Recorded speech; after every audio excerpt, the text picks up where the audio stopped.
Bismillahirrahmanirrahim. Assalamualaikum warahmatullahi wabarakatuh. Jadi Alhamdulillah dapat kita sama-sama berkumpul.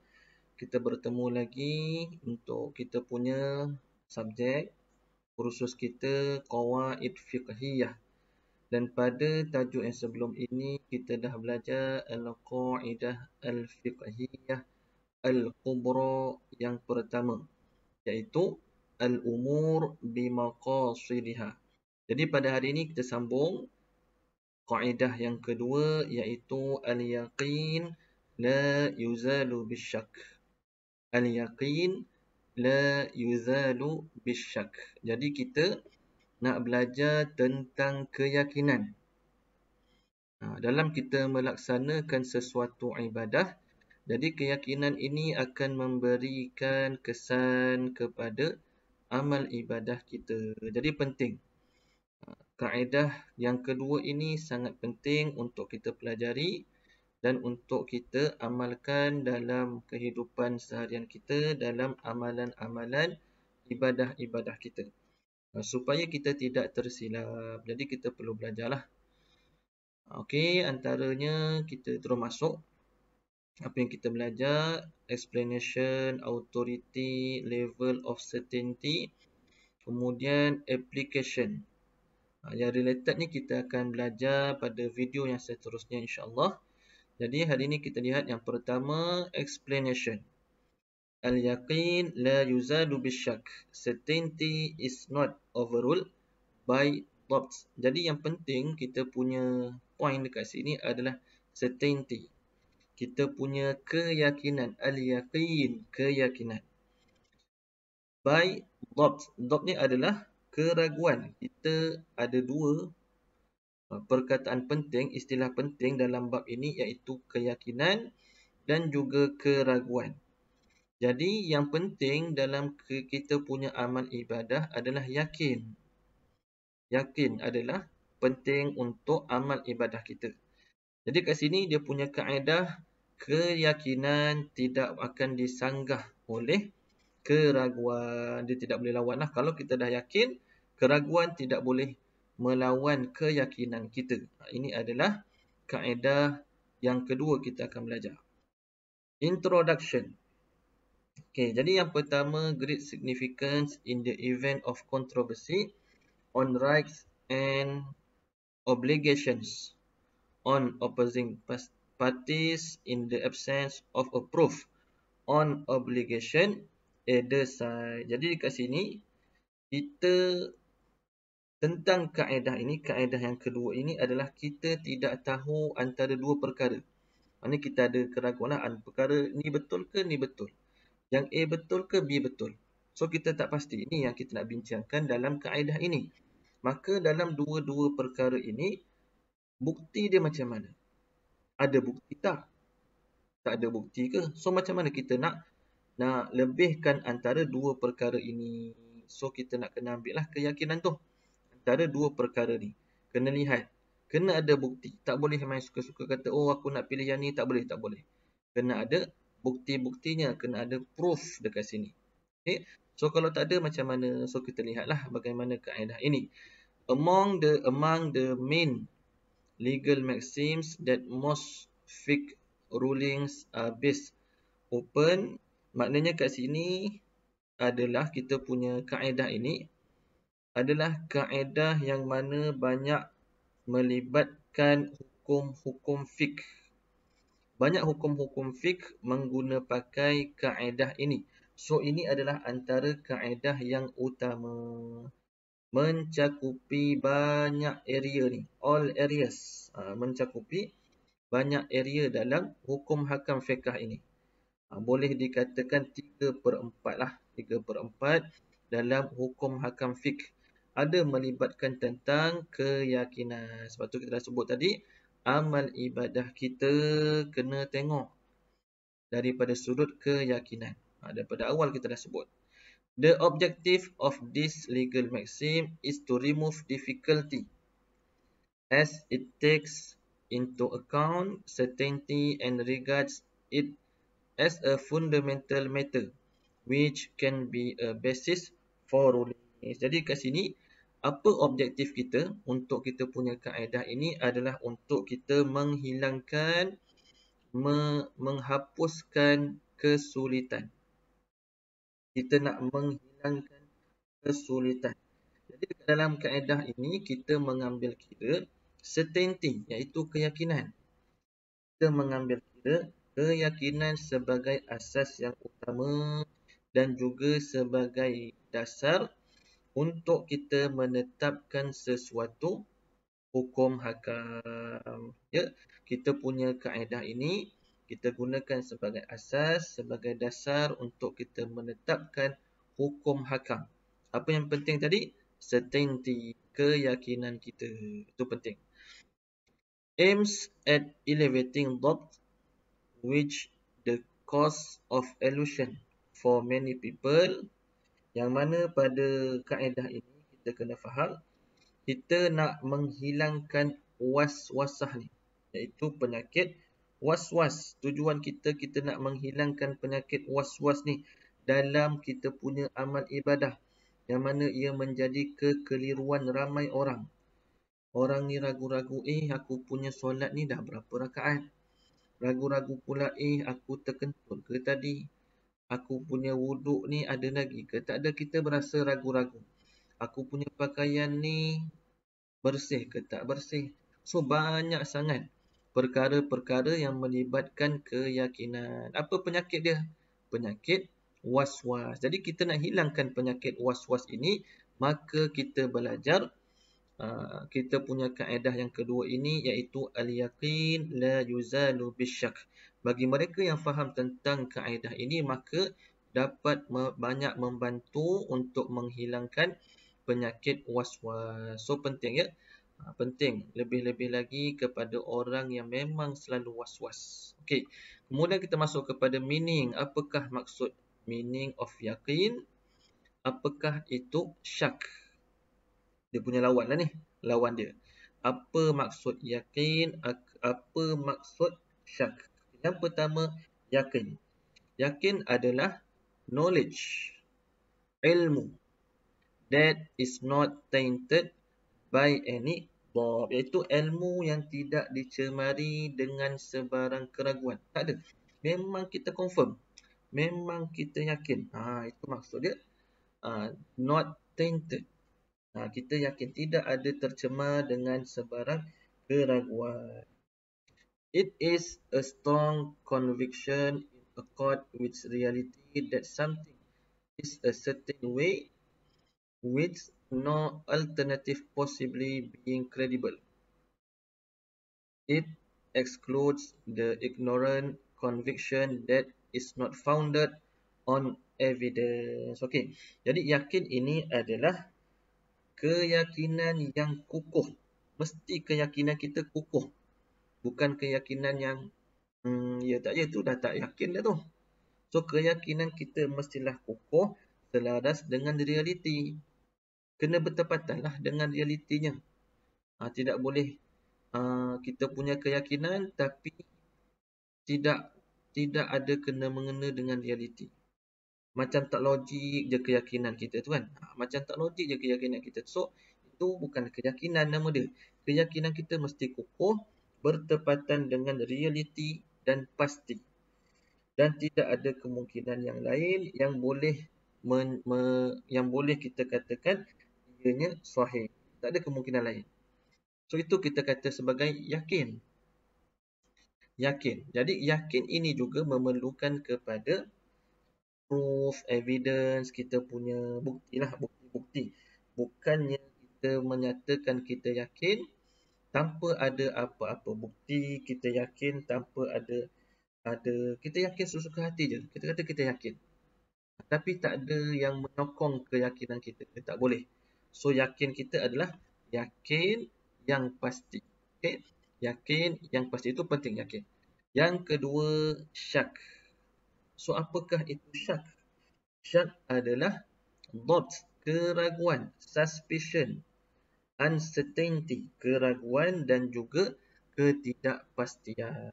Jadi ini adalah lawan kepada yakin. Syak adalah lawan kepada yakin. Okey, syak ini kita tidak yakin. Kita berasa ragu-ragu. Okey, itu syak. It a state in indecision between the relative likelihood of two divergent possibilities without being able to tarjih any one of them. Okay. Jadi dia adalah antara dua perkara yang kita tidak tahu. Ada dua kemungkinan dan dua kemungkinan itu bertentangan. Mungkin yang ni, mungkin yang ni. So dia bertentangan. Dan antara dua kemungkinan yang bertentangan ini, kita tak tahu nak tarjih yang mana. Without being able to tarjih. Antara dua kemungkinan ni kita tak tahu nak tarjih mana satu yang lebih kuat. Mana satu yang kita nak jadikan dua kemungkinan ni yakin. So kita syak. Tak pasti. Ya ke tak ya? Yang A ke yang B? Yang B ke yang A? Itu kita panggil sebagai syak. Contoh. Issue of distributing the properties in the event of the owner in the state of coma. Okay, yang ni adalah kita mengagihkan harta orang yang berada dalam keadaan koma. Pembahagian harta orang punya harta tu, tuan punya harta tu koma. Kita duk bahagi-bahagikan harta. Kan berlaku sekarang ni. Anak-anak nak cepat-cepat, ayah kita dah nak meninggal ni. Padahal koma lagi ni. Cepat-cepat dia nak bahagi-bahagikan harta tu. Okay. Jadi ini kita syak sebenarnya. Entah dia tak mati pun nanti. Tiba-tiba dia Allah beri peluang hidup diteruskan, sehat semula. So kita tak pasti. Kita pula mandai-mandai bahagikan harta. Jangan begitu ya. Okey, ni syak. Okey, syak adalah lawan kepada yakin. Okey, kemudian certain and established thing is not to be dispelled by the contingent of. Okey, keyakinan kita certain, keyakinan kita yang kukuh tadi, yang berasas tadi, bukannya keyakinan yang main-main, tidak boleh dilawan oleh keraguan yang bersifat sementara. Yelah, kita dah memang yakin, dah memang tetap tadi. Tiba-tiba datang keraguan. Datang keraguan yang sikit je. Keraguan tu datang tiba-tiba sementara je. So, yang keraguan itu ditolak tepi, tidak dikira. Keyakinan kita itu adalah keyakinan yang tetap. Okey, tu kena faham. Yakin tu penting. Kemudian, only can be overruled by its peer. Another equivalent to yakin. Maknanya boleh dilawan. Keyakinan kita itu yang tetap tadi hanya boleh dilawan oleh sesuatu yang sama-sama hebat dengan keyakinan kita tadi. Barulah boleh pair kan. Lawan sama-sama lawan kan. Ini tak bolehlah kita yakin kukuh.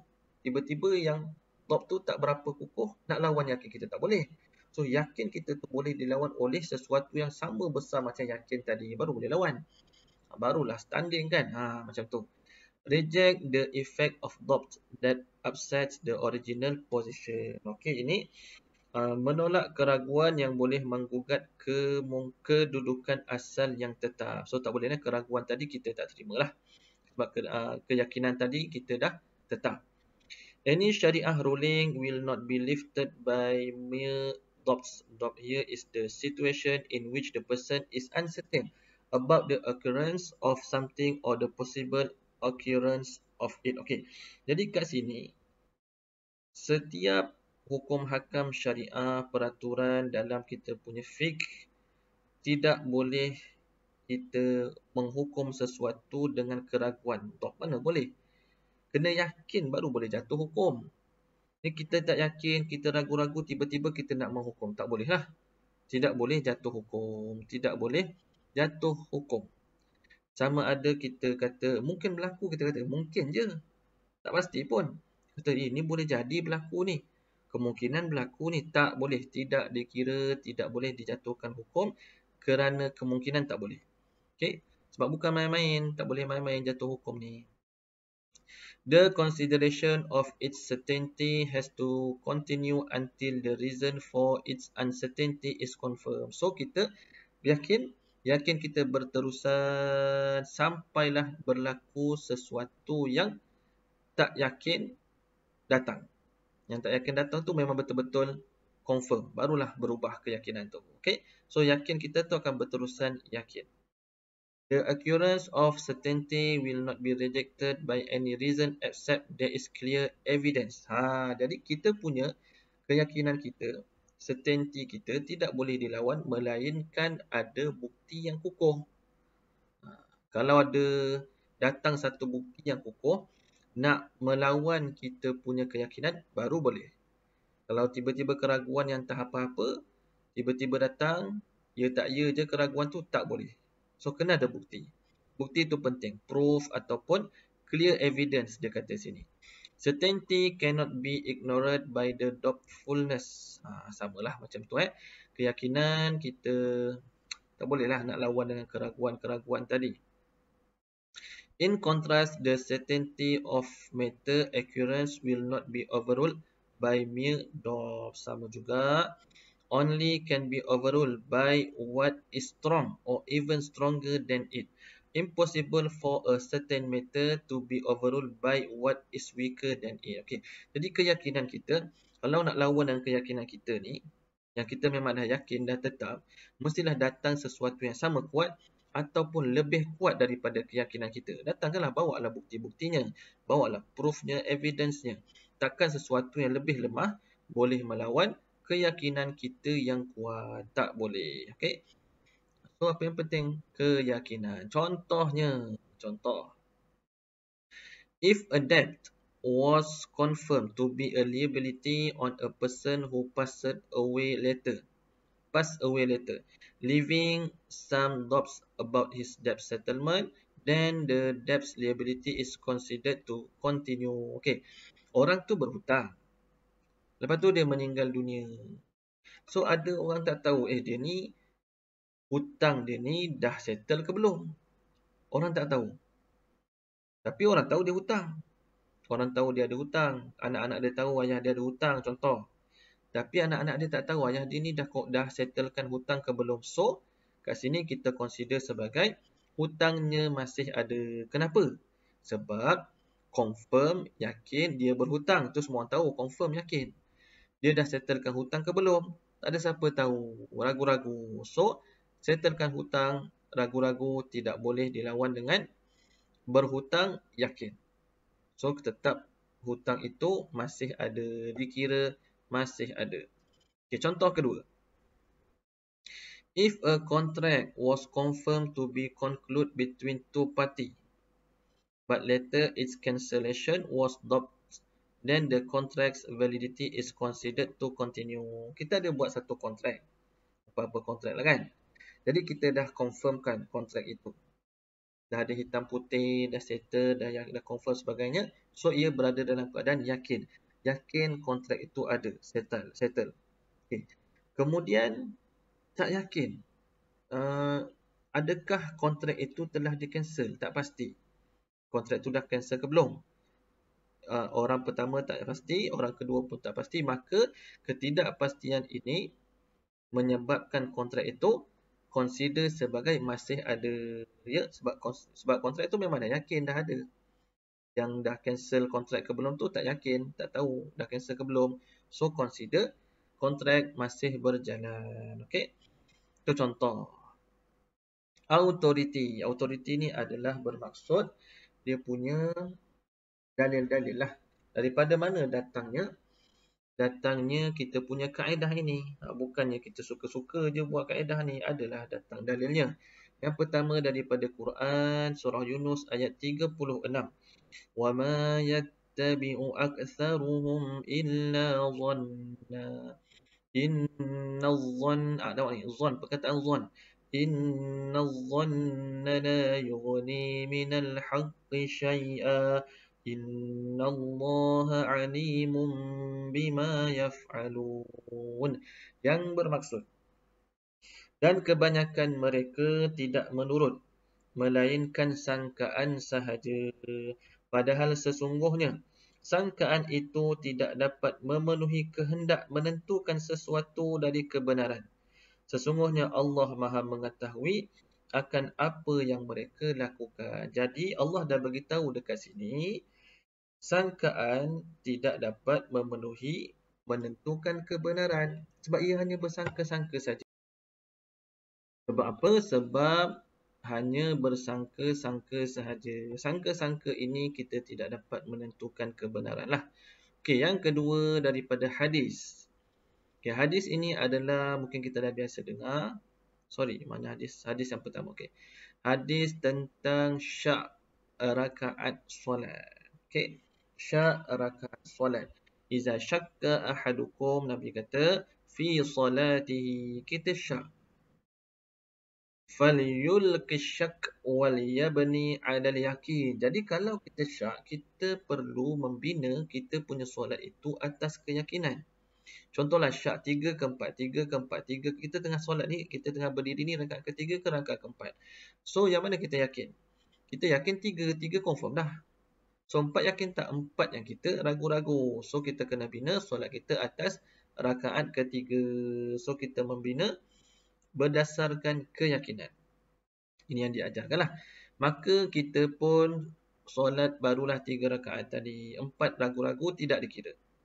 فَإِذَا اسْتَيْقَنَ التَّمَامُ سَجَدَ سَجْدَتَيْنِ فَإِنْ كَانَتْ صَلَاتُهُ تَامَّةً كَانَتْ رَكْعَةُ نَافِلَةٍ وَالسَّجْدَتَانِ. Okey, kalau lepas dia habis 3, dia kena tambah 1 lah. Sebab dia yakin 3 saja, dia tambah 1 jadi 4. Okey, kemudian dia sujud sajdah. Sujud apa tadi? Sujud lupa kan? Kita sujud kerana kita lupa tadi. Maka kita sujud itu, kalau betul kita 5 rakaat, maknanya kita jadi 5 lah. Kita pun tak tahu jadi berapa kan? Kita tak tahu. So kalau lah sebenarnya kita dah 4 dah. Tambah 1 jadi 5. So 5 tu kat sini kanat raka'atu nafilah. Dan tambah lagi 2 sujud tadi. Sebagai tanda kepada kita lupa tadilah. Wa in kanat naqisah, kalaulah sebenarnya kita 3 rakaat je tapi kita tambah 1 jadi 4. Cantiklah 4 rakaat kan? Maka 4 rakaat tamaman, lengkaplah solat kita, dan 2 sujud tadi adalah sebagai kita menghina syaitan. Kan syaitan kacau-kacau kita solat tadi. Kita nak hina dia semulalah. Jadi dalam hadis ni nak bagi tahu kita kena bina ibadah berdasarkan keyakinan. Mana yang yakin tadi? Yang yakin adalah 3 rakaat. 4 tak yakin kan? 4 ragu-ragu. So, kena 3 tambah 1. Okey. Hadis yang kedua. Hadis kedua dan ketiga ni samalah. Jadi, kita baca satu saja. Bukanlah sama, tapi lebih kurang. Yang mana kalaulah kita sedang dalam ibadah. Contohlah kat sini dia kata. Okey. Dia kata sini tentang terkentut. Ini biasa kita dengar. Kita dalam ibadah, kita dalam solat. Jadi kita tak confirm kita ni terkentut ke? Kan? Nabi bagi tahu kepada sahabat ni, seorang lelaki ni, kalaulah kita tak ada dengar bunyi, kita tak ada bau, so teruskan solat. Teruskan ibadah kita itu, bermaksud wuduk kita masih ada. Sebab apa? Sebab wuduk kita ada tu kita bina atas keyakinan. Betul tak? Kita dah confirm dah, kita dah yakin kita ambil wuduk tadi. So kita kentut ke tak? Kita tak tahu, ragu-ragu. Kita pun macam, aku kentut ke tak? Batal ke tak wuduk aku ni? Kita tak tahu kita kentut ke tak. Kita macam tak pasti. Macam terkentut tadi ke tak? Tak pasti. So kentut ke tidak itu ragu-ragu. Apa yang yakin? Kita yakin kita dah ambil wuduk tadi. So mana menang? Wuduk menang. Okey. Melainkan Nabi kata kita terdengar bunyi kentut atau kita bau kentut kita tu, itu confirm. Confirm kita kentut lah. Kalau kita dah bau busuk juga, kita dah dengar kita kentut, kita kata, aku tak yakin lah aku kentut. Itu dah membongak namanya. Maka kita yakin kita kentut dengan ada bau dan bunyi. So kita kentut itu dapat melawan keyakinan wuduk tadi. Yakin kentut melawan yakin wuduk.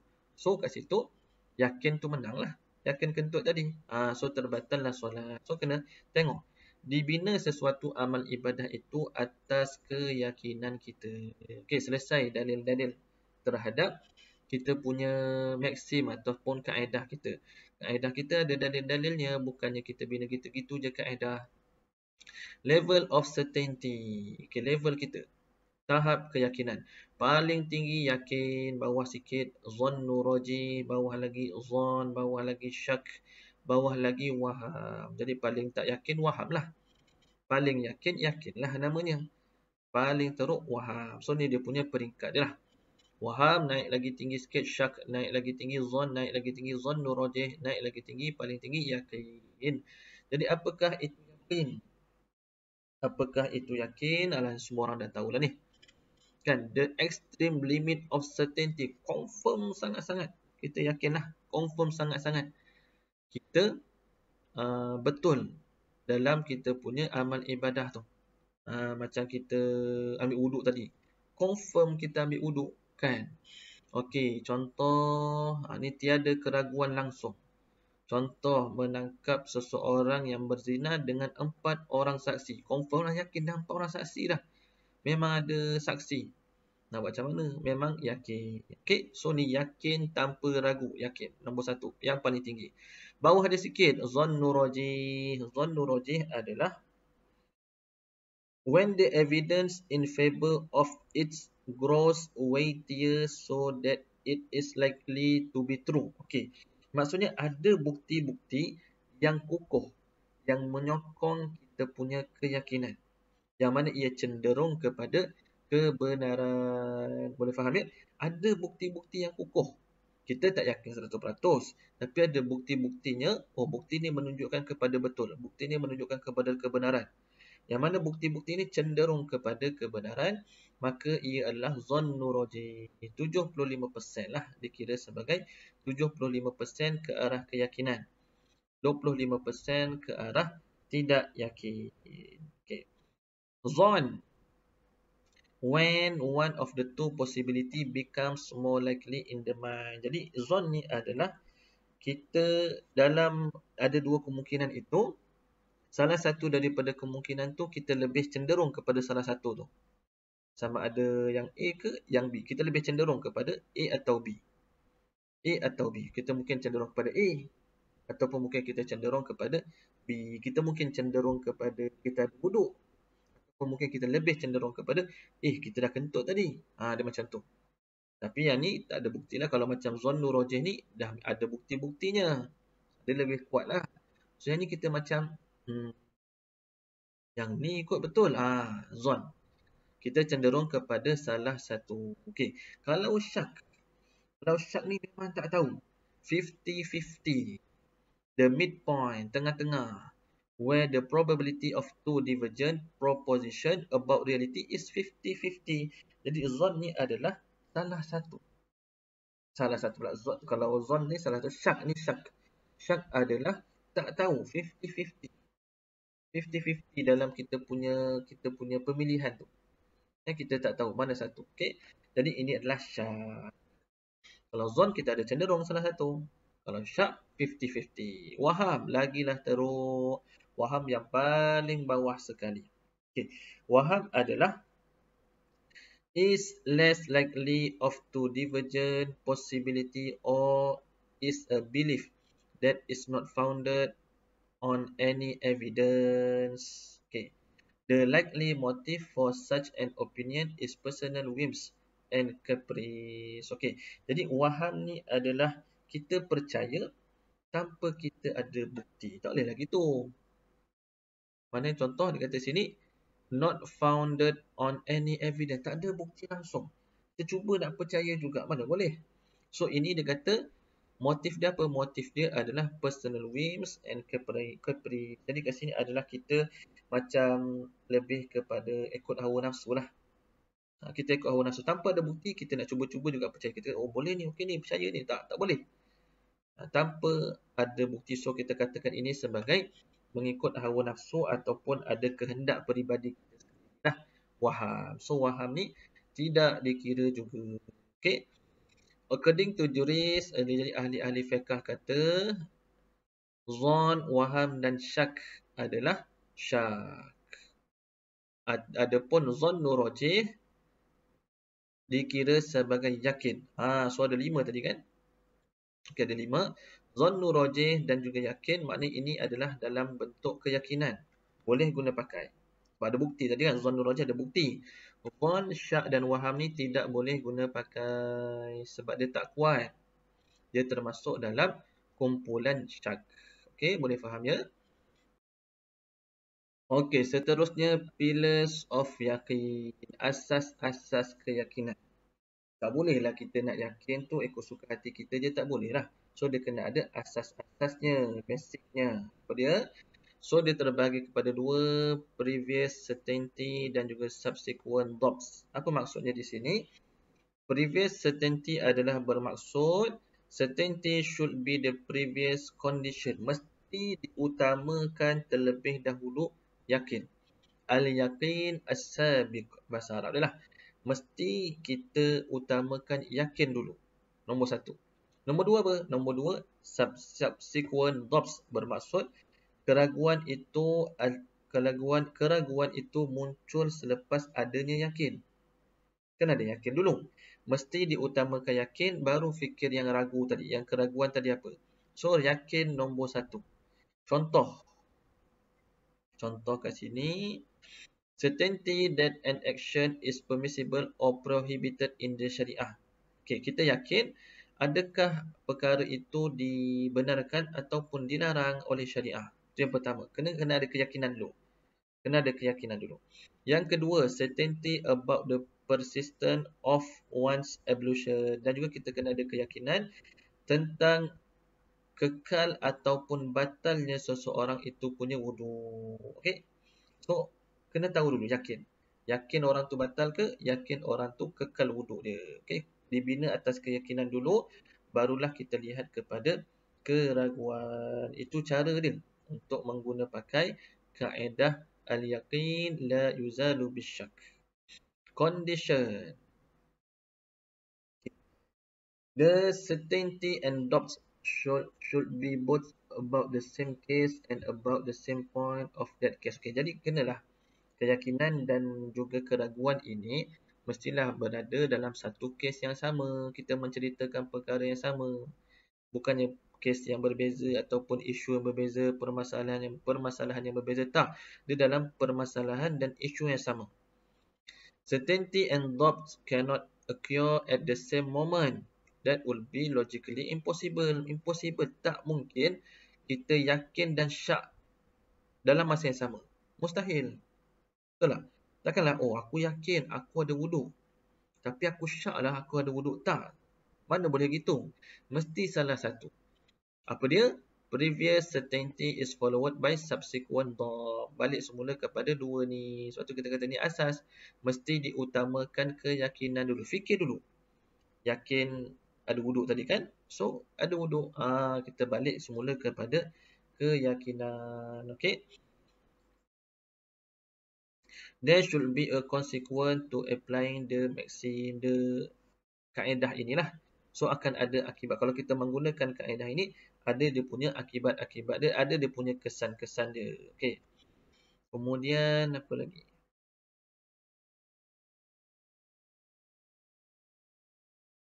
Okay, contoh kat sini. The cleanness of water is certain and remains clean as long as not to shift the original rulings. Okay.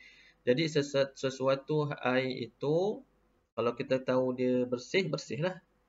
Selagi mana tidak ada apa-apa yang mengganggu air itu, so ia dikira sebagai bersih. Melainkan ada yang mengganggu air tadi, menjadikannya ia kotor, najis dan sebagainya, barulah dia berubah. Selagi mana kita tengok dia bersih, kita dah tahu dia bersih, so ia remain clean. Okay. Contohlah, sama je macam contoh-contoh tadi. Cuma kita kena faham je lah dia punya keyakinan tadi penting. Application of the kaedah. Okay, yang terakhir, bagaimana kita menggunakan pakai kaedah ini. Okay, contoh-contoh dia.